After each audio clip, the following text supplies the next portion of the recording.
저희가 계속해서 사도행전 말씀을 살펴보고 있습니다.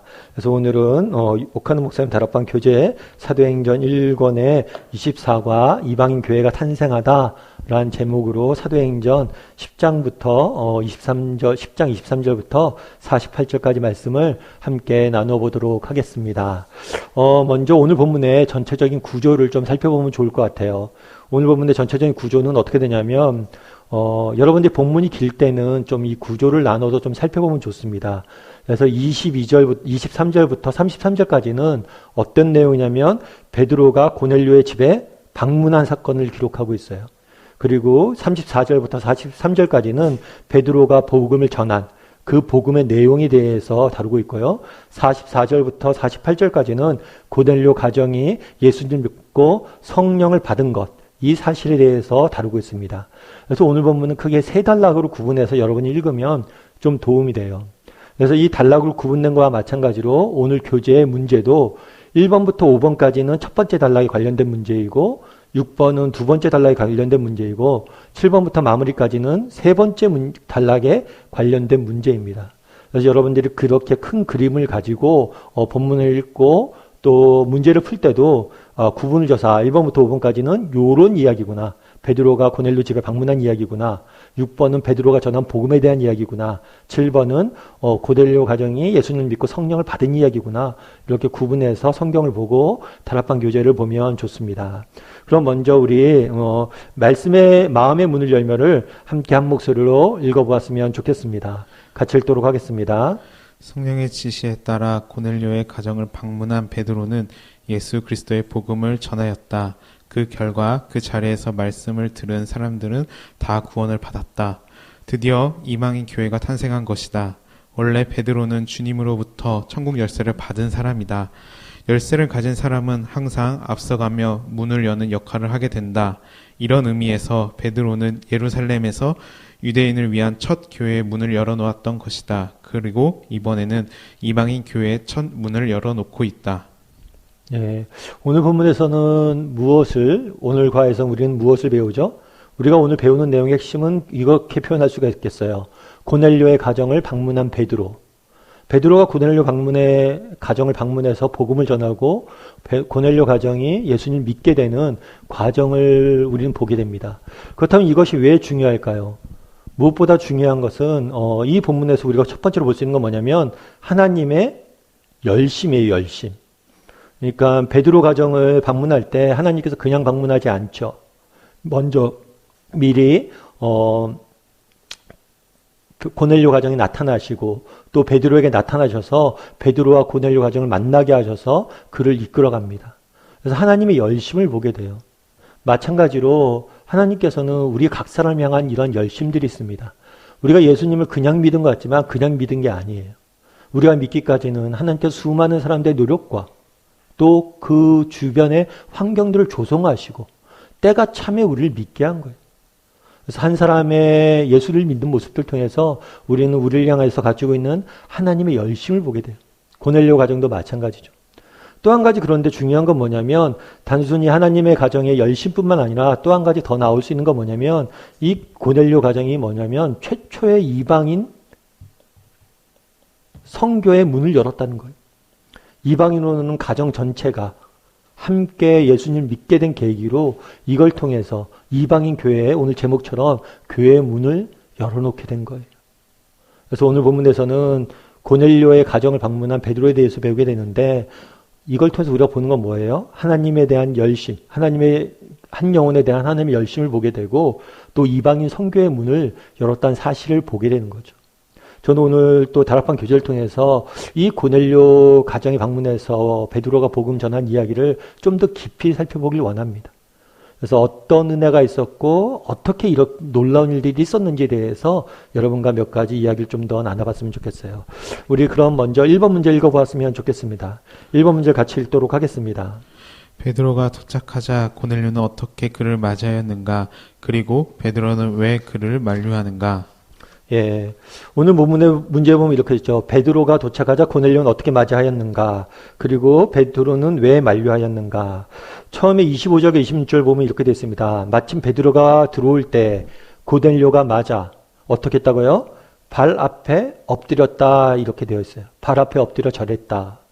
그래서 고넬료가 베드로를 맞아서 그냥 인사를 했다라고 되어 있지 않고 발 앞에 엎드려 절했다라고 되어 있어요. 그런데 이 표현은 우리는 그냥 뭐 명절 때나 이럴 때 뭐 세배도 하고 큰절도 합니다. 그런데 그 당시 유대적 풍습 속에서는 누구 발 앞에 엎드려 절하는 것은 인간에게 하는 게 아니에요. 신에게만 하는 거예요.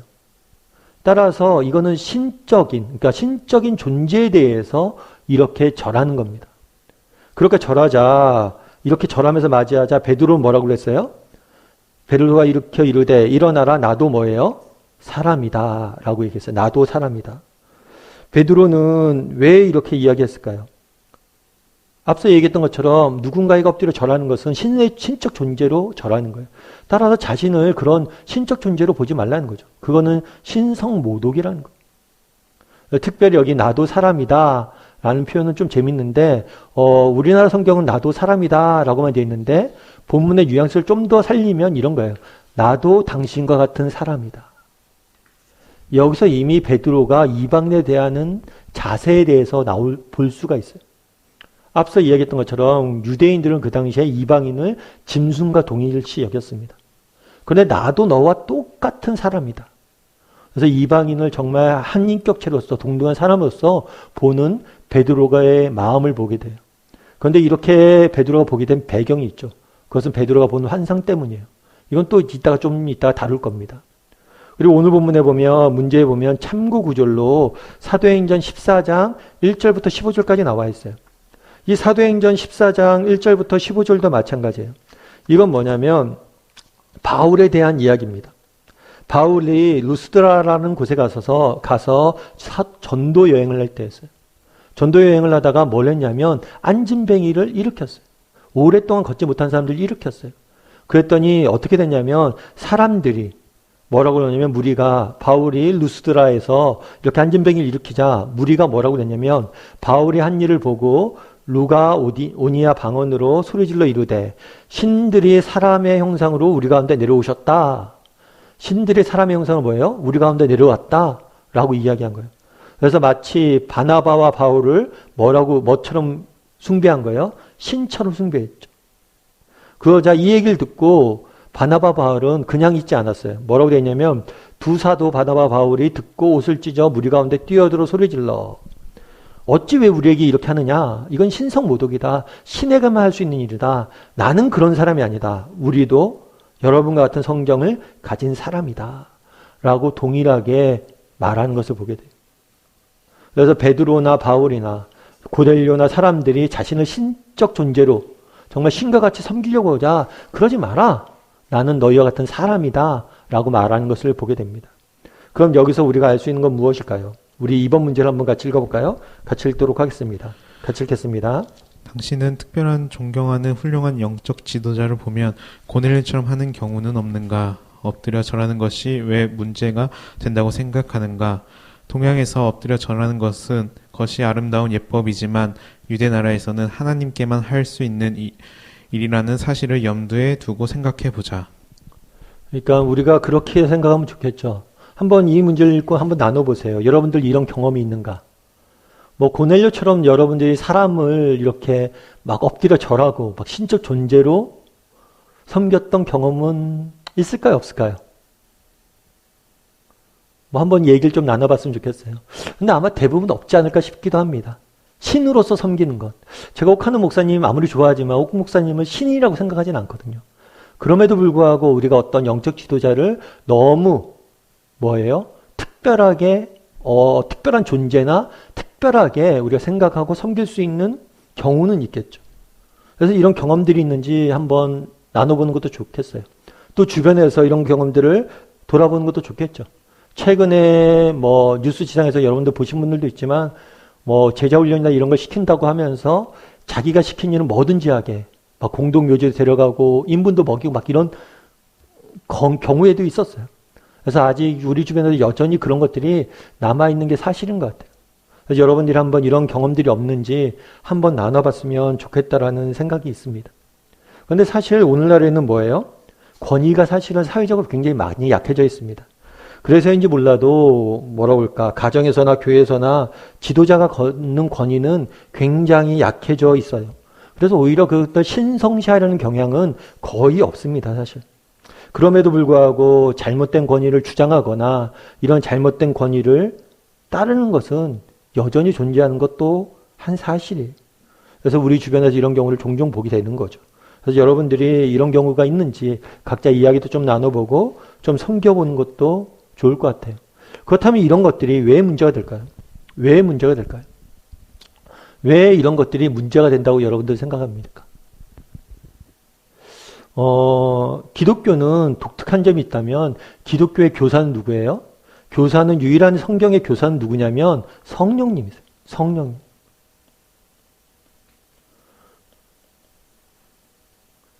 따라서 인간 교사의 역할은 뭐냐면 이 성령 하나님에게 더 가까이 나갈 수 있도록 돕는 것이 인간 교사의 역할이에요. 예를 들면 이렇게 생각할 수 있겠죠. 예를 들면 여러분 이렇게 창이 있다고 가정을 해봅시다. 이 창이 하나 있다고 가정을 해봐요. 이 창의 역할은 뭐예요? 창 밖에 뷰를 보는 거예요. 창 밖에 있는 뷰를 보는 게 창의 역할입니다.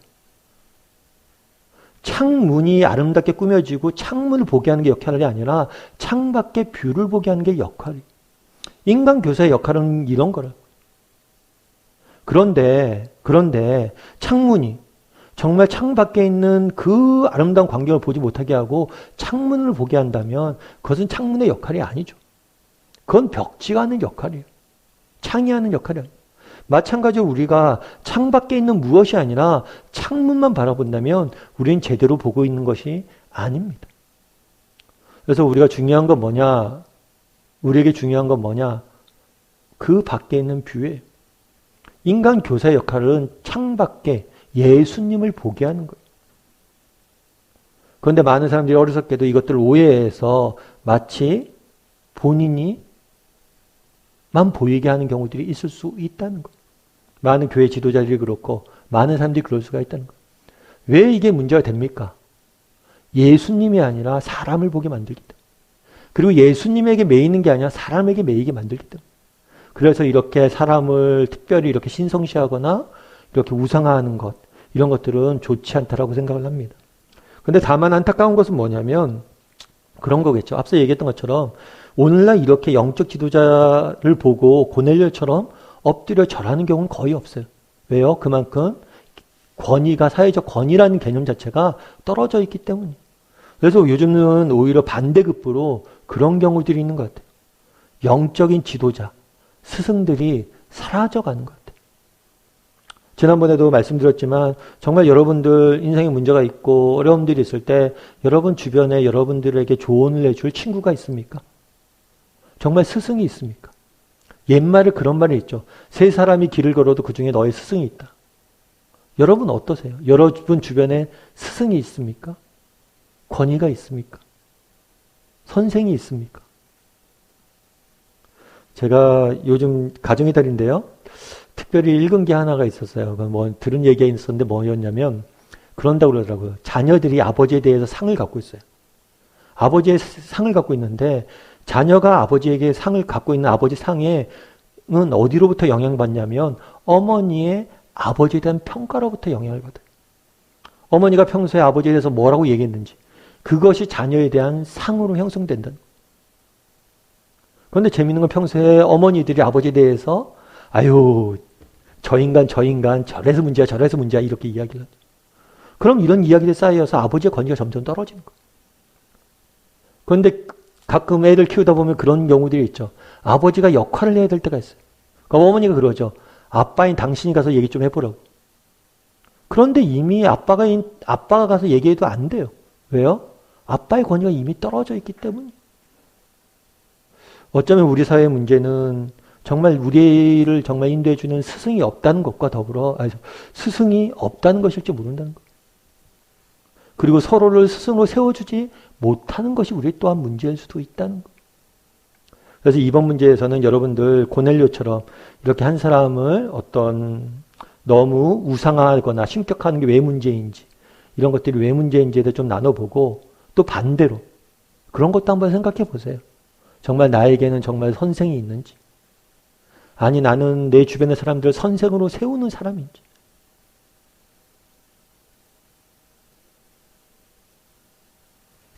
요즘 학부모들도 정말 선생님에 대해서 권위를 떨어뜨리잖아요. 말들을 통해서. 자녀들이 그 말들을 다 듣잖아요. 그런데 선생님들이 정말 해야 될 역할들이 있어요. 그런 면에서 여러분들 한번 깊이 또 생각해 보는 게 좋을 것 같아요. 특별히 이번에는 스승의 주간이잖아요. 스승의 주간이라고 해서 여러분 어렸을 때 초등학교 선생님 찾아가고 그러지 말고 여러분 주변에 여러분의 가족이 되었건 간에 여러분의 직장 동료가 되었건 간에 우리 공동체에서 함께 신앙생활을 했던 사람들이건 간에 정말 누군가에게 고맙다라고 당신이 나의 스승이 되었습니다. 내가 당신에게서 이런 것들 배웠습니다. 라고 서로에게 고백할 수 있었으면 좋겠어요. 다락방 식구에게도 그렇게 고백할 줄 알고. 그랬을 때 정말 우리가 누리는 영적인 유익이 더 크지 않을까 싶습니다. 우리 3번 문제를 같이 한번 살펴볼까요? 3번 문제 같이 읽도록 하겠습니다. 같이 읽겠습니다. 베드로는 고넬료의 집에 도착했을 때 스스로 온 것이 아니라고 어떻게 변명하고 있는가? 베드로가 이제 고넬료의 집에 왔어요. 그런데 베드로가 밝히는 게 있어요. 그건 뭐냐면 내가 스스로 온 게 아니라 뭐 했다는 거예요? 하나님이 인도하셨다는 거예요. 그래서 28절, 29절에서 뭐라고 얘기해요? 이르되 유대인으로서 이방인과 교제하며 가까이 지내는 것이 위법인 줄. 위법하다는 것은 율법에 어긋나다는 거예요. 왜 이방인을 만나면 안 돼요? 이방인들은 부정한 사람들이기 때문에 부정한 사람들과 접촉하는 것은 나를 부정하게 만드는 거죠. 율법인 줄 너희가 알거니와 하나님께서 지시하사 특별히 뭐라고 지시했냐면 아무도 속되다 하거나 깨끗하지 않다 하지 말라 하시기로 부름을 사양하지 않고 왔노라. 문론이 무슨 일로 나를 불렀느냐. 베드로는 환상을 봤어요. 어떤 환상을 봤어요?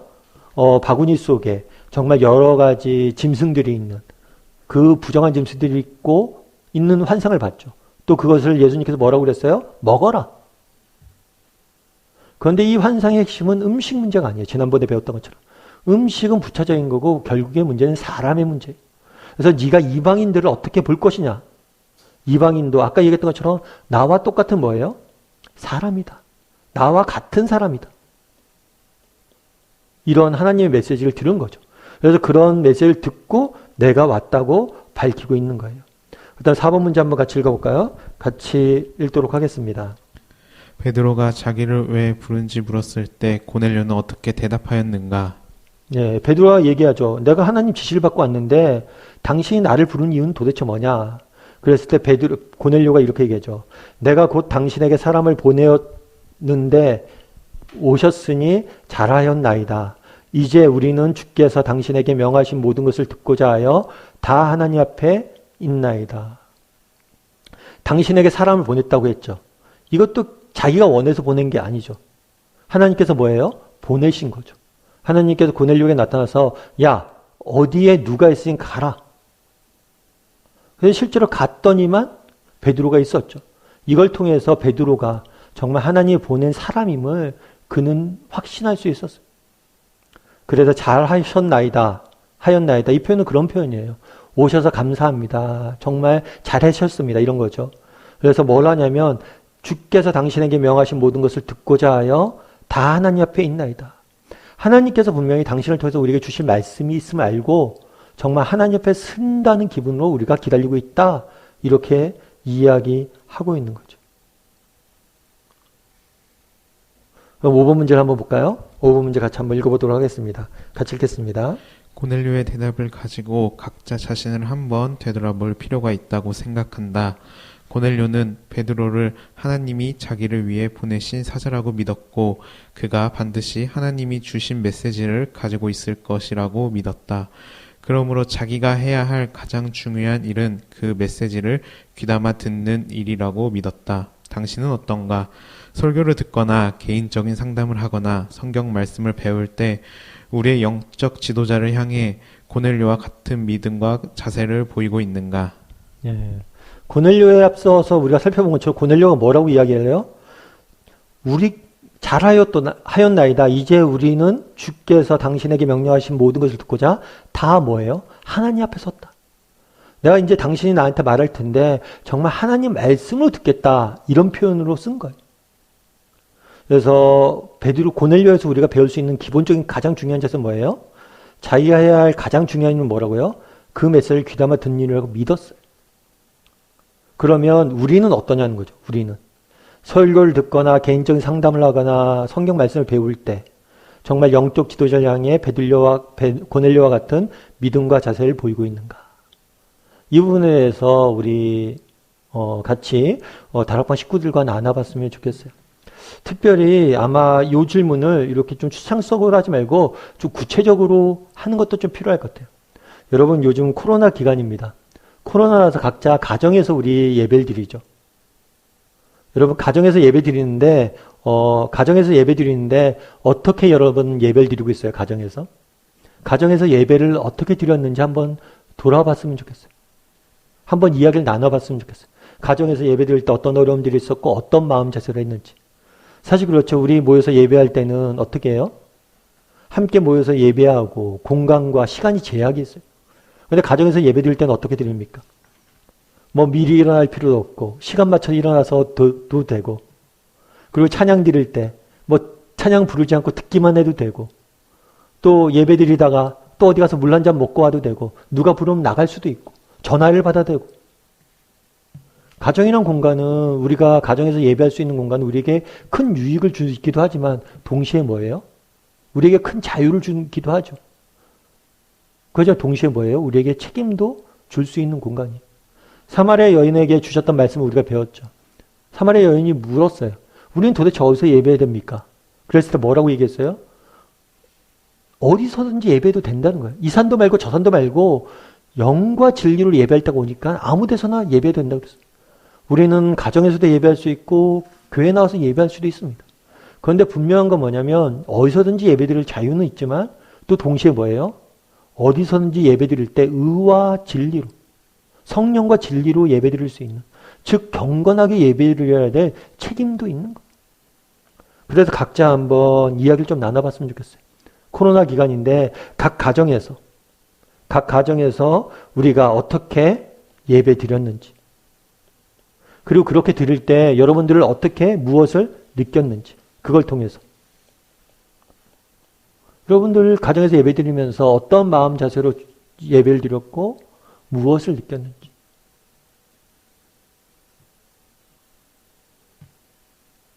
어쩌면 당신은 어떤가 했을 때 가장 저희에게 잘 맞는 질문일 수 있어요. 그렇다면 왜 이런 마음 자세가 중요할까요? 여러분, 왜 마음 자세가 중요할까요? 왜 마음 자세가 중요해요?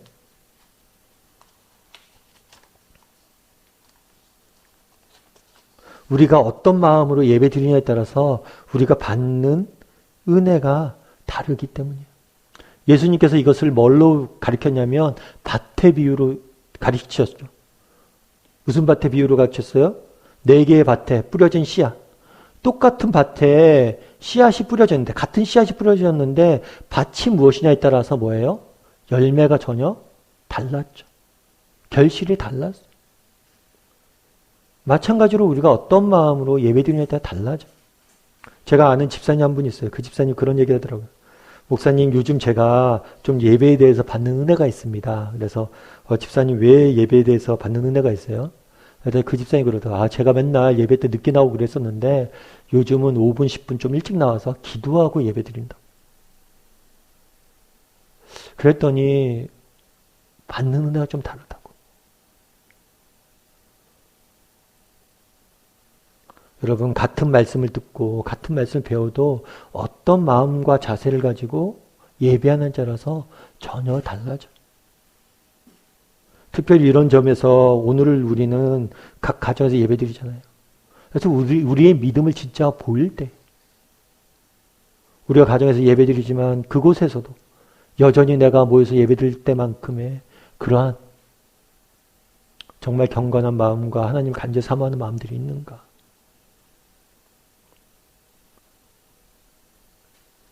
그래서 여러분들 5분 문제를 통해서 한번 나눠봤으면 좋겠어요. 코로나로 해서 각각 가정에서 예배드리는데 우리가 어떤 은혜와 그런 것들 누리고 있는지, 그걸 통해서 느낀 건 뭔지, 그리고 각자 뭐 가능하다면 어떤 식으로 예배 드리고 있는지, 그래서 어떤 식으로 예배 드릴 때 더 많은 은혜를 받고 있었는지, 이런 부분에 대해서 좀 나누고 함께하면 좋겠다라는 생각이 있습니다. 그래서 그날에 베드로는 고넬료 가정에 방문해서 하나님 말씀을 전합니다. 그런데 오늘 본문에서 배울 수 있는 건 뭐예요? 고넬료의 마음 자세. 정말 하나님의 어떤 마음, 정말 하나님을 대하고 그분을 만나려고 하는지. 그래서 앞에 2번 문제에서는 영적인 스승의 문제에 대해서 좀 나눴습니다. 그래서 영적인 스승의 문제에 대해서 여러분들 우리 주변에 영적인 스승들이 있는지, 또 그 사람들 어떻게 대하고 있는지 좀 그랬으면 좋겠어요. 가정에 다니고 그런데 우리가 서로가 서로에 대해서 스승으로 삼고 서로가 서로에 대해서 배우고 서로가 서로의 권위를 세워주고 그런 문화들이 많았으면 좋겠어요. 그리고 이 5번 문제에서는 우리의 마음의 자세, 예배드리고 말씀을 듣는 마음의 자세에 대해서 좀 돌아봤으면 좋겠어요. 특별히 코로나니까 각 가정에서 어떤 마음을 예배드리는지 이런 것들 좀 나누고, 또 어떻게 하면 우리가 더 잘 하나님 앞에 나아갈 수 있는지, 더 많은 은혜를 받는 방법은 뭔지, 그런 뭐 현실적인 방법들도 좀 나누고 이야기를 좀 나누는 것도 필요하지 않을까 싶습니다. 그래서 예전에 제가 제자 훈련할 때 그런 경우도 있었어요. 제자 훈련할 때면 가정에서 개인 기도 시간이 있어요. 개인 기도 숙제를 줘요. 그랬을 때 어떤 집사님 같은 경우에는 아이들이 어려서 늘 자기 이제 조금 뭐 기도 좀 하려고 그러면 이렇게 찾아오고 그러니까 방문에 들어가서 자기 방에 들어가서 기도할 땐 문 앞에 포스트잇으로 붙여놓는데요. 엄마 기도 중 몇 시에 나올게. 어쩌면 우리가 가정에서 예배 드릴 때도 지금부터 몇 시까지는 예배 시간입니다. 라고 정하고 이렇게 스스로 규제를 갖고 예배를 집중해서 드리는 자세들, 이런 다양한 방법들이 있을 거예요. 이런 것 좀 나누면 도움이 되지 않을까 싶습니다. 우리 6번 문제를 한번 같이 읽어볼까요? 같이 읽겠습니다. 베드로가 전한 말씀을 다음의 항목을 가지고 요약해보라. 예. 그래서 아까 얘기했던 것처럼 앞에는 첫 단락은 뭐냐면 베드로와 고넬료가 만난 장면이에요. 그리고 두 번째 단락은 뭐냐면 베드로가 전한 복음의 내용을 쭉 서술해 돼 있는 거예요. 그래서 이 복음을 통해서 다시 한번 복음의 핵심이 뭔지 한번 살펴보길 원하는데요. 이제 어떤 복음인가?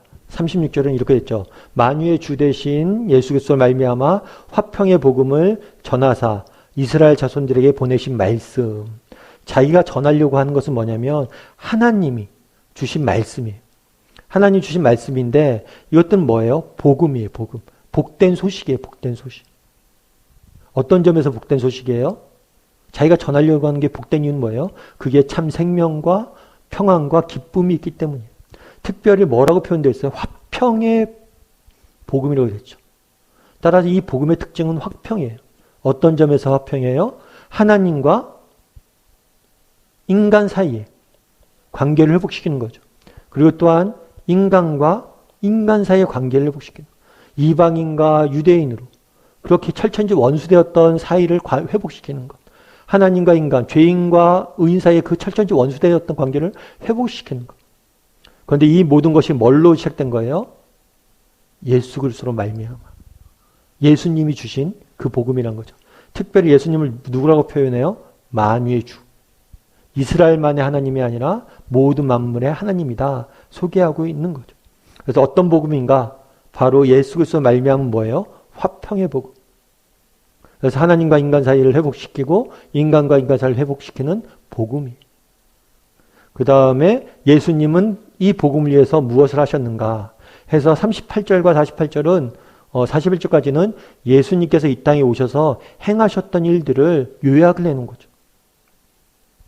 그래서 하나님이 나타난 예수에게 성령과 능력을 기름 부으심에, 그러니까 예수님께서 이 능력을 행하셨는데 이것은 누구의 능력으로 된 거예요? 성령 하나님의 능력으로 이루어졌던 거죠.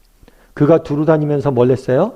선한 일을 행하시고 마귀에 눌린 모든 사람을 고치셨으니, 그러니까 죄와 사망에 눌려있는 모든 사람을 구원하셨다는 거예요. 이는 하나님이 함께 하셨습니다. 그래서 예수님께서 행하신 일들을 통해서 뭘 한 거예요? 하나님이 함께 하셨다. 다른 이야기로 하면 예수님께서 하나님의 아들이심을 알게 되었다는 거예요. 그래서 예수님께서 이 땅에 오신 많은 행적들이 궁극적으로 얘기하는 건 뭐예요? 예수님이 하나님의 아들이란 거. 그런데 그가 우리를 위해서 무엇을 했어요? 나무에 달아 죽었으나. 이건 십자가의 죽음을 의미하죠. 십자가의 죽음. 십자가의 죽음을 의미하는데 특별히 뭐라고 표현됐어요? 나무라고 표현됐어요. 유대인들은 나무에 달려 죽는 것을 저주받은 인생이라고 봤어요. 나무에 달라 죽었다라는 표현을 통해서 주고자 했던 메시지는 뭐냐면 우리를 대신해서 저주를 받아서 죽으셨다는 것. 뿐만 아니라 사흘 만에 뭐예요? 다시 뭐 했다? 살리사 부활하셨다. 그래서 예수님이 하신 일은 뭐예요? 부활, 십자가와 부활. 예수님은 다양한 사역들을 하셨는데 이것 통해서 우리는 무엇을 알 수 있어요? 예수님이 하나님의 아들이심을 알 수 있죠. 뿐만 아니라 그가 우리를 위해서 하신 일은 뭐예요? 구원을 위해서 하신 일은 뭐예요? 십자가에 우리를 대신해서 죽으시고 부활하셨다는 거죠. 그 다음에 마지막으로 예수님이 누구신지를 이야기하죠. 42절 43절 이렇게 됐어요.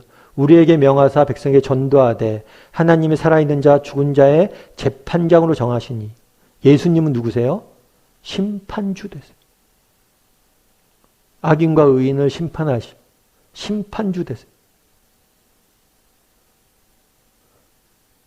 죽은 자의 재판장을 정하시니까 곧 이 사람인 것을 증언하게 하셨고 이에 관하여 모든 선지자도 증언하되 그를 믿는 사람들이 다 그의 이름을 힘입어 죄사함을 받았느니라.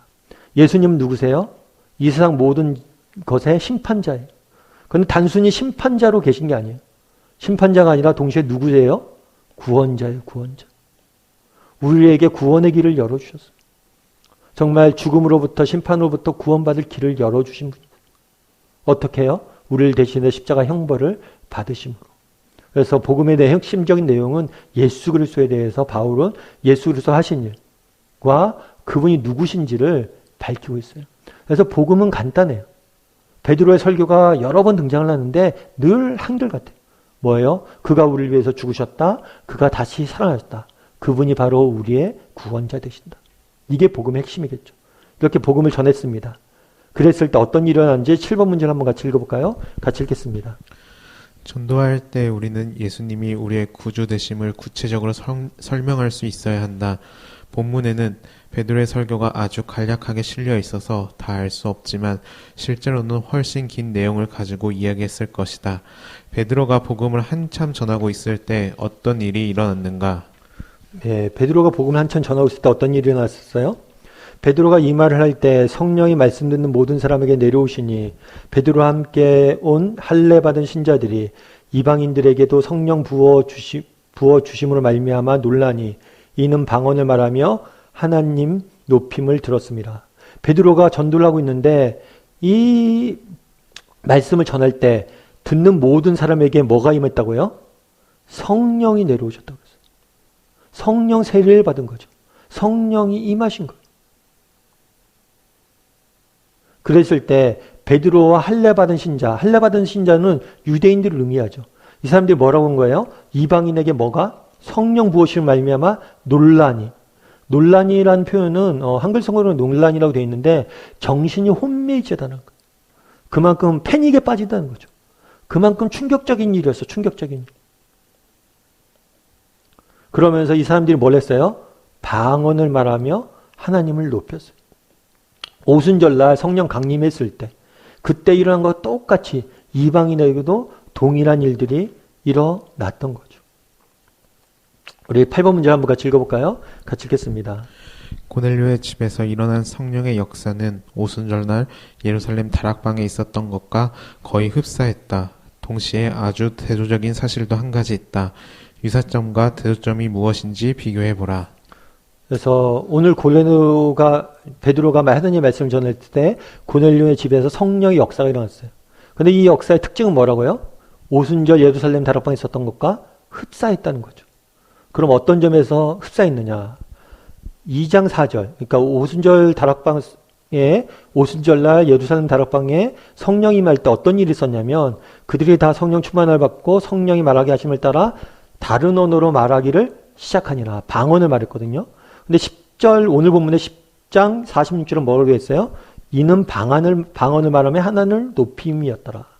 똑같이 방언을 말했죠. 그 다음에 2장 11절과 10장 48절은 어떻게 됐어요? 그레데인과 2장, 그러니까 오순절 성령 강림 때는 그레데인과 아르바야인들이라 우리가 다 우리의 각 언어로 하나님의 큰 일을 말함을 들었다. 각 언어로 하나님의 큰 일을 말함을 들었다. 근데 여기도 뭐예요? 방언을 말하며 방언이 그냥 대충 이렇게 알아들 수 없는 일들이 아니라 명확한 언어예요. 그래서 하나님의 뭘 들었다고요? 높임을 들었다. 동일하게 방언을 주신 이유가 뭐냐면 하나님의 큰 일을 말하게 하는 것. 하나님 높임을 받는 것. 근데 차이점이 있어요. 차이점은 뭐냐면 2장 38절과 10장 47절, 48절인데요. 2장 38절 말씀을 한번 읽어볼까요? 같이 읽겠습니다. 베드로가 이르되 너희가 회개하여 각각 예수 그리스도의 이름으로 세례를 받고 죄 사함을 받으라. 그리하면 성령의 선물을 받으리니. 예. 여기서 보면 베드로가 얘기할 때 뭐라고 했냐면 사람들이 성령 강림을 사건을 보고 사람들이 무슨 일이지 하고 왔어요. 무슨 일인지 하고 왔을 때 모여들었을 때 그 모인 사람들에게 복음을 증거합니다. 복음을 증거하면서 결론이 뭐냐면 너희가 예수 그리스도의 이름을 뭘 하라고요? 세례를 받고 죄사함을 받으라. 그리하면 성령의 선물을 받을 것이다. 이렇게 되어 있어요. 그런데 여기는 어떻게 됐냐면 먼저 뭐부터 받았어요? 성령의 선물을 받았어요. 그래서 뭘 한 거예요? 세례 베품을 금하려 하고 세례를 베풀었던 거예요. 순서가 좀 다르죠. 세례를 받으면 네가 성령을 받을 것이다 이야기했는데 성령이라는 선물을 먼저 받았어요. 그래서 좀 차이점은 있습니다. 근데 중요한 건 고넬료 가정이 세례를 받았을 때, 예수님을 복음을 듣고 예수님을 믿었을 때 그 가정에 무엇이 있었어요? 성령이 임했어요. 그런데 그 성령이 오순절날 임했던 그 성령과 매우 유사하게 임했다는 거예요. 그렇다면 왜 이렇게 하셨냐는 거죠. 우리 9번 문제를 한번 같이 읽어볼까요? 같이 읽겠습니다. 고넬료의 집에서 시작된 가이사랴 교회에 예루살렘 교회와 똑같은 형태로 주님이 성령을 부어주신 이유는 어디 있을까? 하나님은 유대인과 이방인을 차별하지 않고 구원하시기를 원하신다는 것이 분명히 하기 위해서였다고 할 수 있다. 이 사실을 베드로와 그의 동행자들은 어떻게 증명하고 있는가? 어떻게 증명하고 있어요? 아까 얘기했던 것처럼 동일하게 뭐예요? 물로 세례를 베풀었죠. 그리고 우리와 같은 뭐예요? 성령을 받았다고 증언을 했죠. 결국에 왜 그날의 고넬료 가정에 성령이 임했을 때 하나님께서 오순절날 임했던 그것과 동일한 모습으로 임하게 하셨느냐? 그건 뭐예요? 이방인들도 차별두지 않고 구원하시길 원하셨다는 것을 분명히 하기 위해서였다라고 할 수가 있는 거.